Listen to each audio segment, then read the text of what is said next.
Hello there. Welcome back to another enlightening episode of The Soul Row Show. I'm your host, Cherie, and today we're delving into the fascinating world of human design with our esteemed guest expert, Tresa Rivera. She's a certified hypnotherapist, a certified human design analyst, a life coach, and a human design parenting coach. I find her work to be literally brilliant. I recommend pausing this episode and getting your human design chart done for free on Tresa's website, which is humandesignhypnotherapy.com, before you listen to this. That way you'll understand what human design type you are for context during this discussion. Prepare to uncover the mysteries of your human design chart, discover how it influences a whopping 70% of your personality and purpose. And also, she has some really interesting insights on new children being born called rave children and some major cosmic shifts in store in the year 2027. As always, follow me on Instagram at cherie.burton. Follow Tresa on Instagram at Human Design Hypnotherapy. Ask to join my private Facebook group, Soul Rose Community, as we explore a little bit more about human design this week. And when you ask to join my private Facebook group, Soul Rose Community, you'll receive my whole body healing mini course for free. Now, enjoy learning how your human design can help you navigate the world in harmony with your authentic self.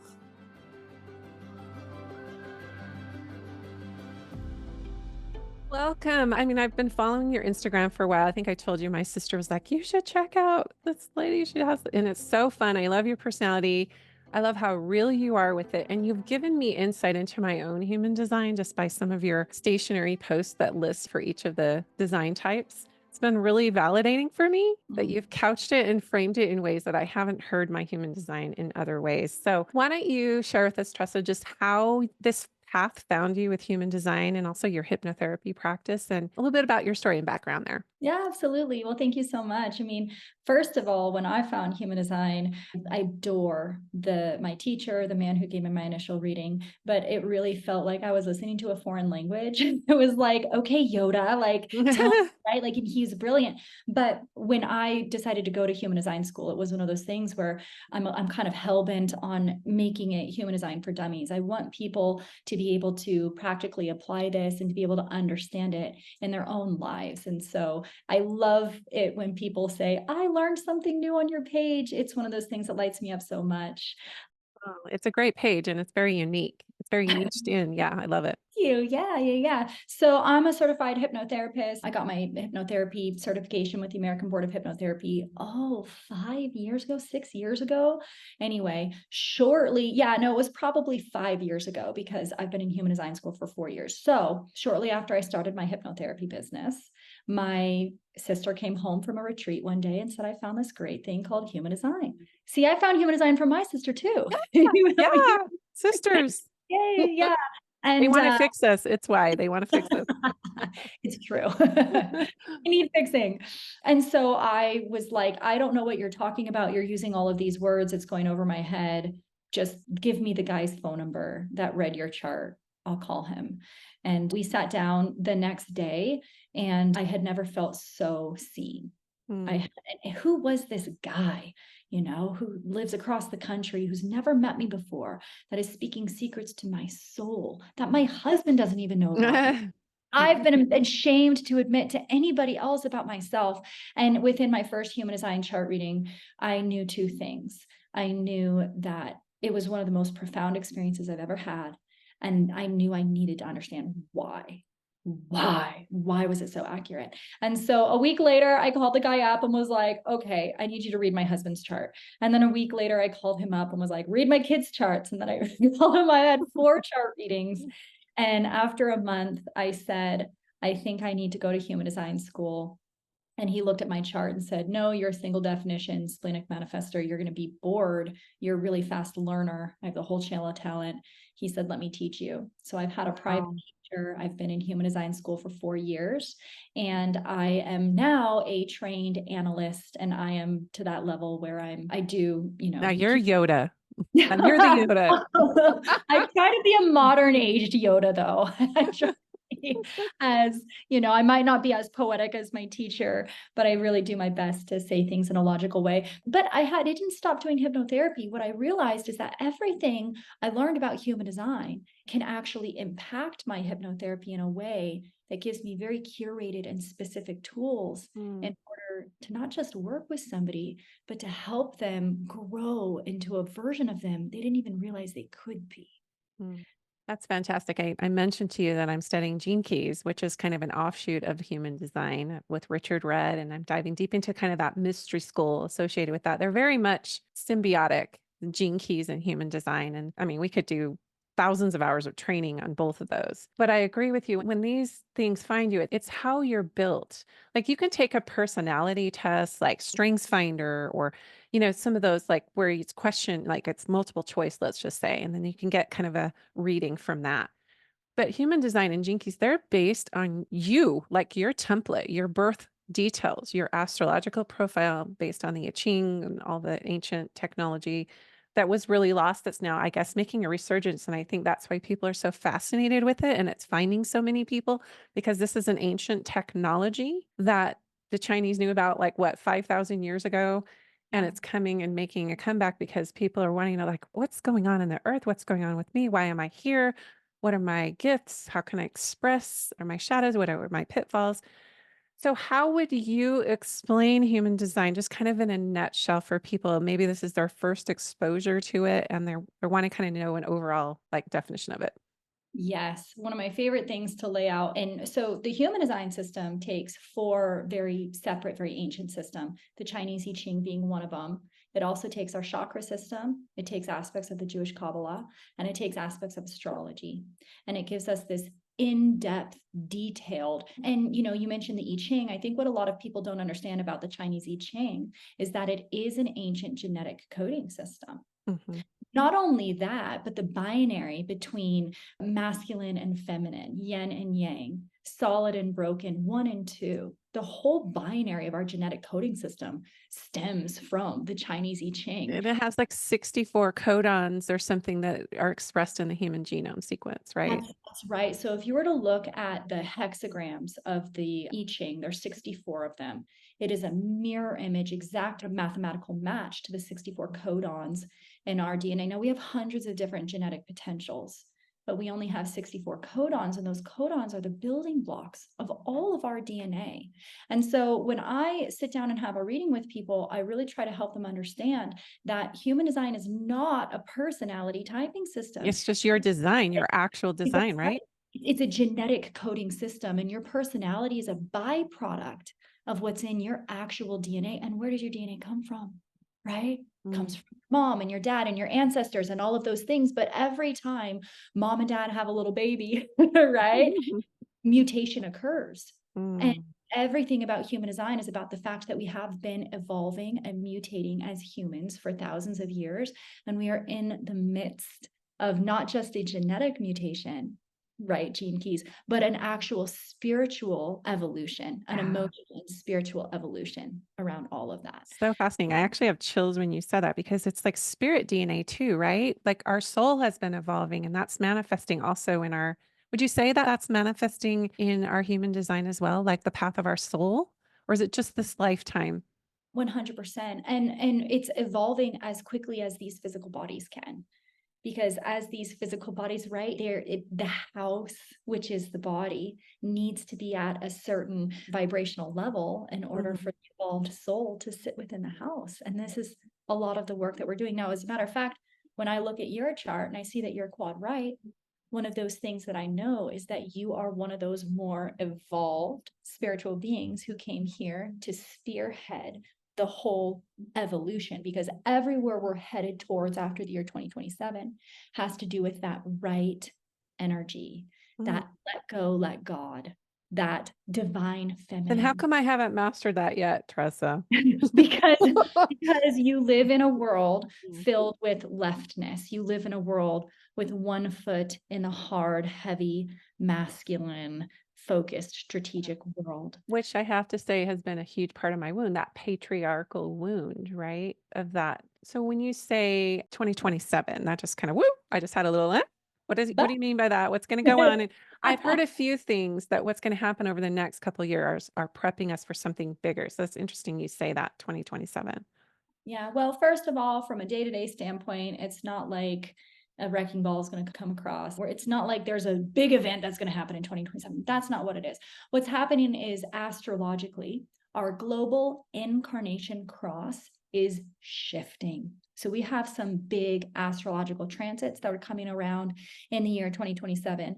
And from a human design perspective, the programming field, the astrological transit programming field, the neutrino field, is going to be shifting towards this new. I mean, haven't you ever heard people talk about the age of Aquarius? Oh, yeah, yeah, yeah. We entered into that though, right? December of 2021. We're still in the age of Pisces. We Okay. I've heard different things. So different people say different. Yeah, Yeah. yeah. Well, from a human design perspective, we are about to step into the very last phase of the era of Pisces. And within that, we're on the roof. We're leaping off into Aquarius, and we're going into this interim phase of entering into this next stage of humanity. Mm, Now, within that, there's going to be a lot of mutation, physical mutation, genetic mutation. We're already seeing it happen. This mhm. might be a little bit too much, but I'm going to say it because No, I no, just no. Nothing's too much on this show. I'm here to tell you. one of the genetic mutations that we're already watching happen right now is autism, and the Yeah. amount of numbers of autistic children being born. And after the year 2027, there is said to be even more numbers as we as a physical species start evolve into the next. It's not going to be human. It's going to be something else. We call them Mhm. rave children. And again, Rave, this, RAVE. yes, Okay. yeah. Because I've This, heard of like the indigo children and I actually studied autism in college yeah. 30 years ago. Oh my gosh. And there was a 1300% increase in autism at that time. So, and I actually have a child on that spectrum. I know you do as well. They do. Yeah. Which to me is one of those things where it's like, okay, this is what we're doing. This is why we're here, you know? And so, yep, the year 2027, nothing's going to happen overnight. This genetic shift that we're going through is going to take a couple of hundreds of years, but we are certainly going to see a couple of things around the year 2027. First of all, right now, we're currently in a collective incarnation cross, meaning that we have spent the past couple thousands of years building collectively, collective banking systems, collective school systems, collective Mm. society. Kind of like group think, maybe, or just like organizational, institutional kind of control. And are you talking about that too? Institutional, right? Mhm. Collective is not the same as tribe. Tribe is like family, Yeah, right? yeah, yeah. Tribes eat the same, dress the same, wear the same, right? And then within the tribes, you have an individual who's unique. You like David Bowie, right? Or they're different. They're here to mutate things. They're here to change things. We're shifting from a collective incarnation cross into an individual incarnation cross. And so something that we are already seeing right now is the breakdown of collective structures. Mm. Collective school systems. We see a lot of people homesteading and pulling their kids out of collective schools. The breakdown of collective religious structures, Mhm. the breakdown of collective banking systems, all of this push towards Bitcoin, push towards cryptocurrencies, people wanting to take their own individual power back in some of the things that was always traditionally very So collective. it's kind of like the rebirth of the sovereign soul, maybe. Ooh, that's That all beautiful. of us were kind of like sovereignty came to me, that word just like lit me up probably about 8 years ago, 6 years ago, maybe. And what you're saying is speaking to that because I would say it and people would be like, what do you mean by that? Like a monarchy, God? Like, no, Yes. your sovereignty Individually. Yeah. individually. That's so fascinating. So it's an individual incarnation cross versus the collective that we're moving into. Yeah. Wow. Yeah. So, and that is one of those human design rabbit holes where it's like, hi, tell me about human design. Okay. Let's talk about How much the time do you have? advanced, intricate stuff that it's not going to, it's interesting to know, but it's not the thing about human design that's going to like impact your life or make you a better mom or a better partner to your husband or, hmm you But know. just knowing how you're built and how you orient, I think is so powerful. It's one thing to go to like a facilitator or training or take a course or this or that and learn about general and universal aspects to a human or maybe your personality type, let's just say, because that's my training is in psychology. It's quite another to be able to look at how you incarnate it. Like literally, everything was combining for you to incarnate into a certain life station, number one, where you're born, the Yep. time you're born. And you said it's more than just astrology. It's what else? It's with the Yeah. human design. Yeah, we've got astrology, we've got the chakra systems, which all goes back to the physical body. We have the tree of life, the Jewish Kabbalah, which Mhm. helps us understand how the energy flows through the body, right? Because we are a tree. We are Yeah, the tree of life. Yeah, one of yeah. them. Oh, right? Collectively, like the tree of life of the universe, and I like to look at it as a feminine image of mother, but that's the Kabbalah is a feminine Jewish mystical teachings, really based on that feminine wisdom tradition. But like you said, we are the chart. We are the tree. Yeah. And so orienting and knowing how you're rooted, what roots you, Right, what right. makes you flower, what the fruit that is born from your tree, what is that for you? Right. And the thing that everybody misses when it comes to human design is how all of that is happening. When you look at your human design chart, you see two basic colors. You see everything in black and you see everything in red. And everything in black represents what we call our personality. And you'll hear people say, oh, it's our conscious awareness, and everything in red is our unconscious awareness. But what is the conscious awareness and what is the unconscious? The conscious awareness, 5% of our brain power. Mm, Right? It's what's happening right now, right? It's the captain of the ship. Unconscious awareness is the ship itself. It's 95% of the brain power. But mystically, our consciousness existed long before we got into this body, and our consciousness will exist long after. Mystically, the consciousness really is the soul. Call it what you want, call it spirit, call it yeah. source. But when this consciousness is in a body, we have an imprinting, and that's what we call our personality, right? It's Mm, everything we see in black. But on the other side of the chart, everything you see in red, unconscious awareness, 95% of the brain power. It runs our autonomic functions, our heart rate, our digestion, our breathing. It is the mind of the body. And so when you're looking, we mm, call it your design. And so in the chart, everything you see that is red, think about that like this is my body. And when you look at your chart, those two columns are so different. What your personality, what your mind thinks your body should want are night and day difference because your mm, body doesn't want, doesn't act. And everybody is running around and their minds treat their bodies like slaves. Their mm. minds control their bodies, right? And that's what human design is all about. It's about taking the decision making power away from your personality, away from your mind, and giving it back to the body, back to the trillions of cells, all with their infinite amount of wisdom. That's what strategy and authority is all about in human. That's what the human design system is about. Yeah, so I should mention you are a 6-2 splenic manifestor. I am a 3-5 splenic projector. So let's go to the splenic. So you said everyone has this inner authority, right? Yes, You want to explain that part? Because that was really fascinating to me when I dove into human design. absolutely. So Because we're our splenic, that's our authority. that's right. Splenic. That's and think about the word authority like your guidance system. Now, inner authority always points to a place inside the physical body. Everything about human design is about our fleshy, bloody, bony physical body. Which I love because we don't bypass that, right? We're here to work with our body. Right, it is what it is. We got this body and here boom, here we are. Here we are.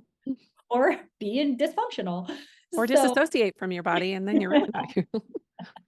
right? Which is what a lot of humanity is currently doing. But so, yeah, there's a bunch of different inner authorities depending on what type you are. We have a splenic authority. It's not one of the most common authorities. And in human design, the spleen center, that chakra system that we call spleen, that center is all about safety. It is the oldest awareness center. It's all about fear. It's about keeping you healthy and safe. There's a deer, she's in the meadow, she doesn't hear something, she doesn't see something, but she freezes, she senses something, she knows something, right? Mm. Biologically, the spleen is connected to our lymphatic system, it's connected to our immune Oh system. my gosh. Oh my gosh. I have had lymph problems, or I did, Yeah, through my whole growing up years. Like I always had sore throats. I got mono in college. Like lymph just builds up in me. And that's interesting you say that. Wow. now because in those years, you were very living out as a version of something you were not. and Mhm. your mind was forcing you into complying into a structure of belief that didn't serve you, Mhm. and then here's the beautiful body saying, you're not listening to my intuition, you're not trusting Yeah. yourself, you're not trusting the way that life is supposed to happen, you're trusting all of this exterior wisdom instead of trusting your own wisdom. And the body Mm. speaks, the body has wisdom, and if you don't listen to the body will be like, okay, I guess I'll just have to talk louder. I guess I gotta get her attention another way. Yeah, it'll ramp up. Right, right, absolutely. So, yeah, the not self version of splenic beings, we see a lot of autoimmune diseases, we see a lot of lymphatic diseases, we see a lot of sicknesses and illnesses. The truth is that when you have a splenic authority, you came here to have a really strong, powerful immune system Mm. that doesn't compromise. But when you're acting out as the not self version of you, when That's so you get, interesting because 'cause I'm normally very, very healthy. It's just the lymph. It's just yeah, the lymph. Wow. My yeah, oldest I have 3 daughters and 3 sons. My oldest daughter is also a 3-5 splenic projector. So we're mhm, really good mirrors for each other that way. So I feel like when I'm telling her things, I'm really telling myself, honestly. So yeah. what are the other authorities? So splenic, what are Yeah. some of the others? So think about splenic, and splenic is like your inner intuition. So Okay. spleen is always going through this deep binary between fear and trust. So Mm. wrapped up in fear, right? You came here to trust, and it speaks once and it speaks in the now, and that's it. Yeah, like I noticed that about myself. I know right away. And if I go into second guessing or self-doubt, it's gone. It's And gone. it's hard to get it back. It's gone because your immune system is reaching out into the environment all day, every day, saying this is safe. And then the moment passes, oh, this is not safe. This is safe. Oh, new virus, new bacteria, not safe, right? Well, we have these sixth sense fingers of psychic intuition within the splenic center. And so we get those intuitive knowings, intuitive hits. And if Mm. we don't listen to it in the now, absolutely they pass. So the most common inner authority to have is an emotional authority. You Which I can be think almost all my kids have that. Yeah. Yeah, you can be any type and have an emotional. And when you're thinking about the emotional authority, what a lot of people misunderstand, they think that your emotions are your guidance system, where I believe in a lot of contexts, emotions can guide us. But if you have an emotional authority, what it's saying is that with your intense emotional charge Mm. covers up the truth of your now. And Mm. So so your triggers can actually mask how you're supposed yeah. that Yeah. was thank you, beautiful reframe, absolutely. Because for those emotional beings, and you see it in your kids, they'll get really happy and high and excited and emotionally charged, and then they'll do something or commit to something, and then the next day their emotional wave will come down, Mm. and then they'll get emotionally triggered and hard and angry, frustrated, and why did I do that thing? And I'm gonna take it all back and I'm gonna burn the house Mm. down. And human design says, actually, maybe just don't make a decision when you're emotionally charged. Maybe just Mm. take lots of time, right? Which is hard for us splenic authorities because we just want to do it now. And I could be impulsive with that, right? But I'm an activator. And so as soon as I get the thing, I move on it. And it's Correct. hard for me to be around people who have to cultivate a little more time. And I have to be more patient with those other types because they need that extra time, like you're talking about, to kind of mull it over and have it sit in their body. That's right. And for people like me and you, we cannot wait. We cannot take time. Our lives, things will not work out for us if we do take that time. And yet, at the same time, here we are with family members and spouses and friends, right? Mm. And so, if you're in a home with emotional beings and you're splenic or sacral, if you're non emotional, always let the emotional person find clarity around it. You don't even worry about making the decision, right? So, Hmm. let's take a family decision, right? Where are we going to go on vacation, right? So you let the emotional beings decide where they want to go on vacation. And once their decision is made, let them take as much time. Then you can come in at the last minute and say if you want to go or not. Oh, so we get to be like it stops with me. You're the last minute person, like, no, I don't really feel like doing that. Don't go. And one of those things is really giving each other permission and compassion around this thing might right for me, but it might not be right for you. Right, Don't, and that's where the judgment can come in. Like, I got a real hit on this as a definite no for me or a definite yes, and the person standing next to me is not getting that. yeah, I tend to put my judgment of how it's not right for me, or at least I have in the past. I'm trying to be more conscious of this. Why isn't this resonating for you too? yeah. Or why did I get the call to like leave this institution when you didn't and you're thriving there? But for me, it's, my not self. Yeah. Okay, so what are the different kinds of authority? So we have splenic, emotional, Yep. sacral. What are the Yes. Like emotional, sacral, ego projected, self-projected, mental. Did I leave anything Oh, out? there's quite a few. Oh yeah, there's quite a few different. Yeah, there's only two authorities. There's only two types that have no inner authority. About 3% of the population, they don't have a consistent guidance center inside of their I body. coached someone who was a projector who had that. She A had mental no, and projector. she's like, well, what do I do? Yeah. Well, it doesn't mean that their body isn't guiding them through wisdom. It means that there's an inconsistency. One day their sacral might guide them. The next day their spleen might guide them. The next day their ego might guide them, Oh, right? okay. So it's like a high gift actually, because they can It, like yeah, adjust.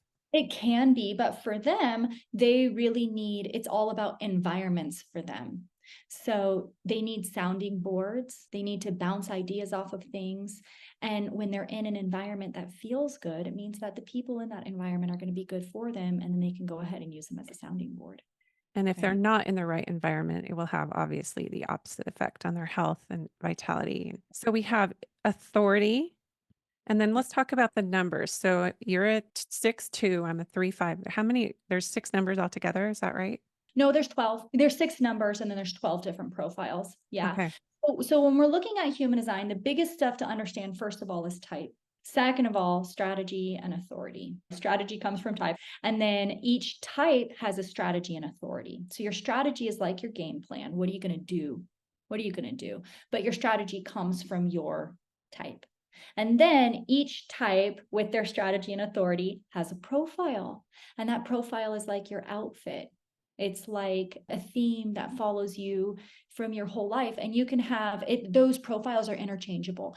So you can be a different strategy and a different authority and still have a 3-5 profile or a 6-2 profile or a Hmm. 1-4 profile, whatever it is, so on and so forth. Interesting. Yeah. So for the lay person who just starting to feel like, oh my gosh, there's so much to keep in mind. First of all, you can go to your website and get a free profile. They can get their human design done on your website, which is humandesignhypnotherapy.com, where they can get their chart done or book a reading with you or whatever. Or I know you have a masterclass coming up as well, and we're going to give our listeners a discount code for that. But let's just say they're like, okay, just got my chart done and Yep. I'm a 1-3 generator. Yeah. Beautiful. What would you say in my family? So with the kids, I have 1 projector, 3 manifesting generators, and 2 generators. And the ones that are generators, I totally see how they're differently oriented. Like it's so fascinating. But like, okay, so they just got their thing done and they're like, oh, it says I'm a 1-3 generator. Where would you have them go first? Like, what is the first thing that you would have them focus on once they find out their type? What's the best little mini rabbit hole to go down just to maybe understand their type first and then like look at the numbers? Or would you just say type and then authority and strategy? Yeah. Well, first of all, type, strategy, and authority. That's the Type, first strategy, authority. thing to Okay. understand. Now, is it okay if I explain a little bit about type? Oh, yes, please. Yeah, so my favorite analogy, my favorite way of talking about a type is that life is just a play. We're all part of this beautiful play. And these physical bodies that we're in, right? These vehicles that we're in, when we're looking at the scene, the set of a play, about 70% of the people partaking in the play, putting on the play, are actors in some way, shape, or form. And that's what the generators are. All generators and manifesting generators, they're both generator types.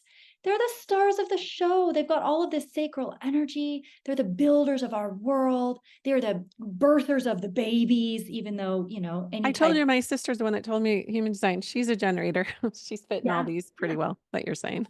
Yeah, absolutely. And so within these generators, there's two types. There's pure generators and there's manifesting generators.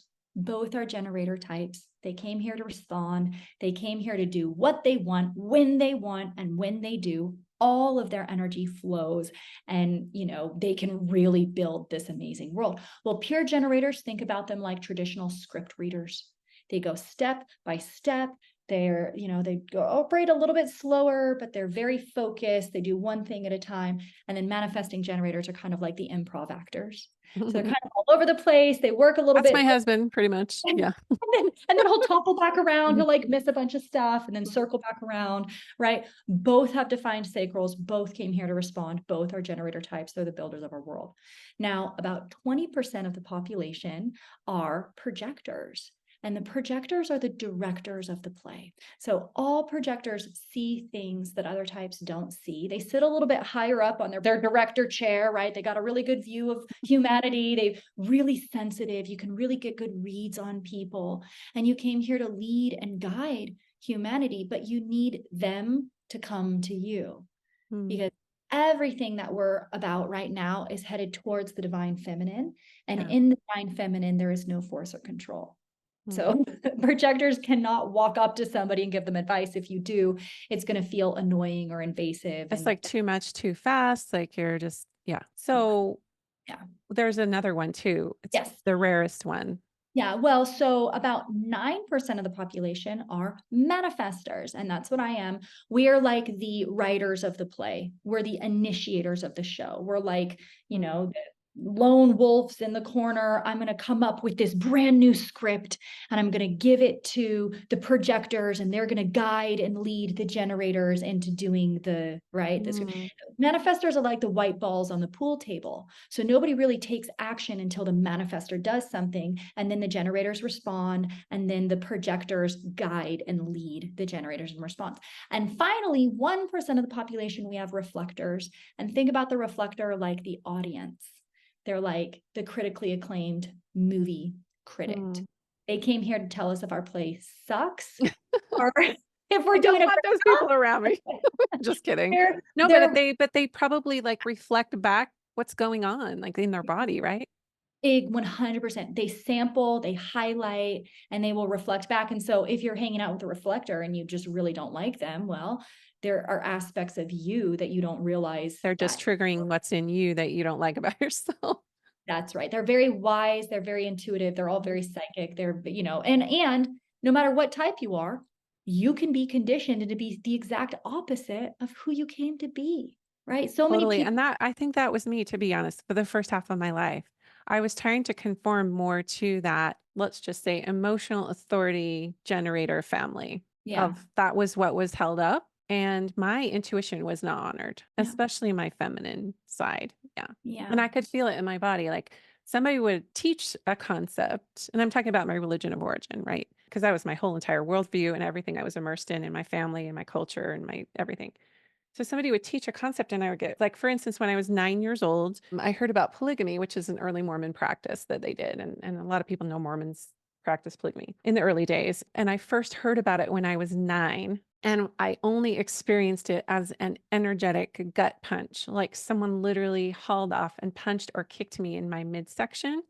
And that wound stayed there till my 40s because I couldn't take it down. I didn't know what to do with it. It was just like you said, an imprint. And whenever I would ask questions and I would get a response about it, it just never took that kick away. It just stayed there as like an energetic ball of darkness. So it's interesting that the first half of my life that I would get a hit on something or I would discern something, but it wasn't safe. I didn't have that safety you're talking about with the spleen, even though my spleen was saying, no, that's not right. But I went into a fear response because they didn't have the right tools or support to be able to work through what was dissonant to me. 100%. And you didn't have parents who knew, they didn't have the capacity to say, oh, you are a splenic projector, and this is actually your inner guidance system. And you should trust that before you trust our wisdom, because that's your wisdom, right? We're all kind of raised in this deep dysfunction. And what's fascinating is that so many people will look up their human design type, strategy, authority, and be like, that doesn't resonate with me. And that's how you know you're the most conditioned version of you. The things that you don't resonate, this is not like Enneagram. This doesn't change, right? The things that don't resonate with you, those are your biggest areas of wounding. That's what you need to work on. And if you look in my astrology, my natal astrology, my deepest wounds are in that house of mother and family and home roots foundation, because it's something I came to work through, especially with the feminine. Yeah. So fascinating. So, okay, so we've got types. So we've got generators, manifesting generators, projectors, reflectors, and That's oops, it. manifestor. Did I say manifestors already? So there's 5. Yeah, there's 5, but there's really only 4 because generators and manifesting generators are both generator types, and Okay. they both operate on a fundament. They have the same auric field. They're the same model. I mean, think about vehicles on the road, right? You have like a generator vehicle, maybe one of them's a utility vehicle, and maybe one of them's an SUV. Both of them are sports cars, right? In that, I don't Mm. know if I said my analogy right. No, And that's then good. think about projectors as being like a smart car, right? You don't run off the same fuel. You know, you're an Mhm. electric vehicle. Yeah, you're still a vehicle. You're on the same road, but you're not the same model. And then think about manifestors like semi trucks. Like, yeah, I'm on the road, but I'm certainly not the same type of vehicle, you Mm. know. And, you know, the reflector, I mean, almost think about them like I don't know, this is a crude analogy, but like a bicycle, like a motorcycle, like something that changes, you know, like the kind Mhm. of each. And so a lot of manifesting generators will get confused and they'll want to act out the manifestor strategy.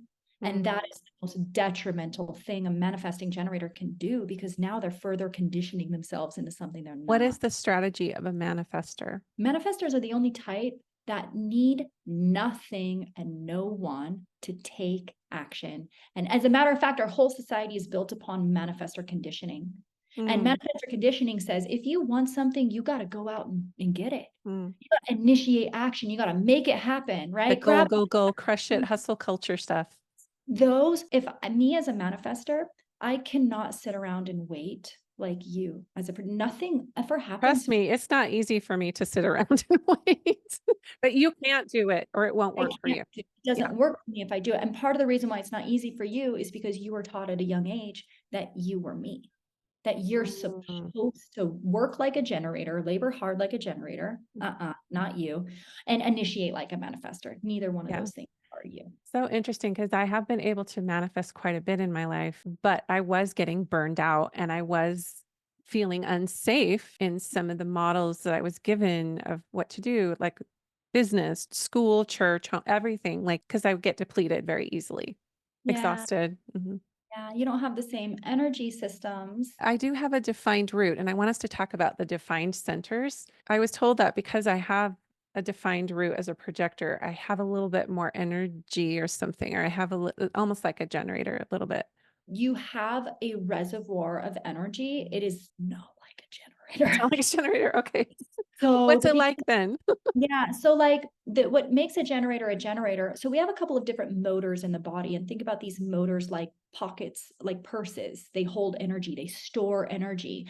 Well, the generators have life force, vitality, energy, aliveness, and they have a very consistent amount of this. When they're operating correctly, so many generators have no energy because they're not themselves. They're forcing themselves into jobs that they hate and relationships they hate. And then they're really tired and frustrated. But you, as a projector, you have that root energy. Root energy is adrenalized pressure, it's adrenalized stress. And it is a powerful motivator. It's a powerful tool. This is why Capricorn is, this is why you're right. It's the Yeah. drive, it's the fuel. Let's work, let's make things happen, Come on, right? people, let's go. Let's go. Hey, this thing isn't right. And I see something that's not right. So we're going to fix it. We're going to make it better. It's more Mm. that adrenalized push. Now, the pressure, the root center is not like this consistent energizer bunny, chug, chug, chug, It's chug, chug. not there like all it's like a 24/7 thing. No, it works in a pulse. Mm. Root energy is in a oh, and then Oh, I back. totally see that about myself. Yeah. Right, right. Now, people like you with this adrenalized consistent pressure, movement's really important for people like you Mm. because and now you're a projector, you're not a generator. You don't need to go do an hour worth of cardio every day, but That's like good to know. 10-minute hit workout where you're Mm. getting your energy, you're releasing that adrenalized stress in a healthy Mm. way. It's going to be good for your immune system. It's going to be good for your hormones. It's going to Mm. be good for your heart rate and your blood pressure because I you have noticed if I don't move my body, it's not good. We're talking that lymph, right? If I don't move it, every single day, like if I just have a day where I'm just like at my desk all day or whatever, I'm indoors or whatever, I can feel my mental clarity diminishing. I can feel just everything. My relationships feel weird. So that's interesting you say that because I don't want to work out for an hour. I don't, you know what I like? Yeah, as a matter of fact, especially my projector clients with defined roots, it's kind of like, okay, well, if you want to start weightlifting, cool. Do one perfect set.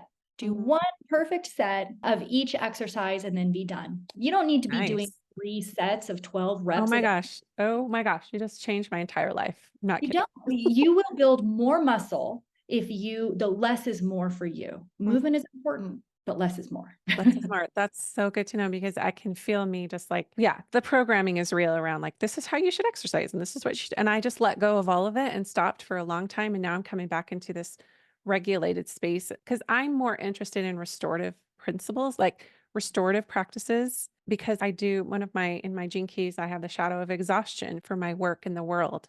And I have to really, really work at that. You gave me some really good insight about those of you who are into gene keys or just getting started. This is a really fascinating thing that you offered to me before we started recording, that because gene keys and human design are roughly built around the same model of like how we're built and whatnot, cosmically and here on the earth, that you can look at your human design profile and kind of see that there's one gene key of the 64 gene keys. There's one that encapsulates kind of your human design at its core, and mine is number 38, which is tied to my life. Is it always tied to your life work? The human design gene key that is most, I'm not sure about, I haven't studied human design, but what I know is that you mean you haven't studied gene keys? I mean, You I have studied, studied. you have studied gene Thank keys. you. I do study human design. Thank you. When you're looking at your chart, the upper right-hand corner is what your entire human design chart is built around. It's the cornerstone. And that's where, like, if you were to just go look up your gene keys and it's like, oh, I'm a gene key this, that's where they're getting that information. But with that being said, the human design, that one is the most important, but there's 4 gates within your incarnation cross in the human design chart. So it's the top upper right gate, the gate right beneath it, and then so the top 2 on the left and the top 2 on the right, the top 2 in red and the top 2 in black. Those 4 gates make up about 70% of your personality. It's your incarnation cross, it's your life's purpose. It's Mhm. what you came here to wake up into. Mm. And it all comes from that Well, mine cornerstone. just happens to be about being provoked. Yeah. Provocation. I told you the root word is provo. Yeah, we know what the funniest thing about provokers is. I mean, you're button pushers. Oh yeah, I totally, yeah, I really trigger. Yes, totally. And one of I'm a the one disruptor. I think I have disruptor energy. People don't know that about me, but I just hang around me a little bit and I'll find something to disrupt. Like, well, you're the type of person that lets the shit hit the fan. mm, And guess what? It happens whenever shit hits the fan. Somebody's got to go through and bleach the whole room, and it ends up getting cleaner than it was before the shit hit the fan. mm. And so we need people like you. We need the disruptors. Gate 39, the gate of provocation, Or is the it 38? well, 38. you're a 38, 39. So Oh, your okay, okay. 38 is in your sun, and then your 39 is in your earth, and that's what grounds. So Mm. provocation grounds you into that fighting. Those two are programming partners, right? Yes. Okay, Yeah. that's a Yeah. gene keys. I got it. Okay. Because But in gate gene keys, 39, that's your evolution. 39 is my evolution. mhm, 38 is my life's work, and 39 is my evolution. beautiful. What it appears on a day-to-day surface, gate 39s move really slowly. They just take their time. They just do the thing that they're doing. They're kind of meanderers. They take their time making decisions. And so many ways, that is one of the most provoking thing that a gate 39 does. It's not like gate 39s are constantly running around being jerks, but it's just like you're doing your thing and then somebody's like, okay, let me know, and you're like, wow, and they're like, hurry up, you're taking too long, right? So much, everything, there's so much timing for you wrapped Mhm. up in incarnation cross, just taking your So sweet time. interesting. And you said my incarnation cross was tension, and I feel that. I feel like I've always held tension of two sides, trying to be on the middle path, trying to hold paradox, which wasn't held up as a good thing. It was held up to be black and white for me. And so I sort of rebelled against that in my second half of life. I'm like, let's look at the nuance. Let's go in the middle. So interesting. So let's kind of I know we could just keep and Yeah, this is well, so fascinating to me. I wanna know as we kind of round this out, and you talked about, like, the Earth has its own profile, it has its own trajectory, it has its own mission, it has its own gene keys in human design, if you will. And we're a lot of us are sensitive to what's happening in the earth, even though we can't articulate it like we'd like, but we can feel it in our bodies. We had the eclipse and all these other things happening, these big astrological transits. So, and you mentioned that in 2027, there's some big changes coming with the collective, and we're moving more into that individualism in a higher way, not like a selfish way. So, when you work with your clients and you look at what's going on the earth, what would you say is kind of, if you could kind of wrap this up for us in a way that makes us maybe look at things a little deeper, or maybe just an overall message around what we can do as we move forward with all these changes? How can we ground into who we are Yep. and really embrace that? Yeah.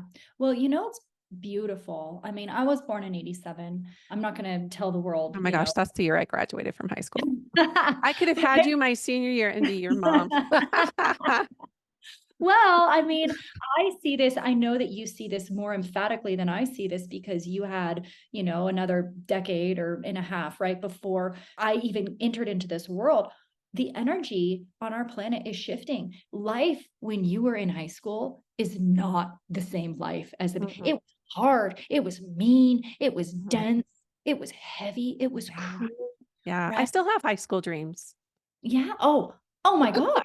The bullying. It's like my daughter's 16 and there's an entire mental health facility, like a room that they can go if they're having a bad day where they can just Oh, wind well, down. wouldn't that have been nice? Right. We see the energy of our planet raising. We see the hard, heavy, lower frequencies starting to lift. We see people, more and more people every year wanting to go through their self-development, self-discovery journeys, waking up to spirit, exiting bonding detrimental religious systems that have been holding them back, spiritually imprisoning them, right? We see this as something that is just naturally starting to happen in our collective. The frequencies are raising. And when we're looking at human design, we have this theme, and each type has a theme, a true self theme and a not self theme. And so we want to bypass, we want to get right to the meat and potatoes of what human design. Let's get to the shortcut. What can people do? Focus on living out your true self theme. So for you, it's success, but I hate that word because I it know, I don't doesn't like it either. It doesn't really. paint appreciation. Mm, Because when a projector is seen and heard, when somebody asks a projector for guidance or for advice, how do you feel? You feel appreciated. But not mhm, only that, what you're giving to them is the literal definition of appreciation. You're bettering their journey. You're bettering them. You are mhm, appreciating them, and you feel appreciated. And it doesn't matter what you are feeling appreciation around.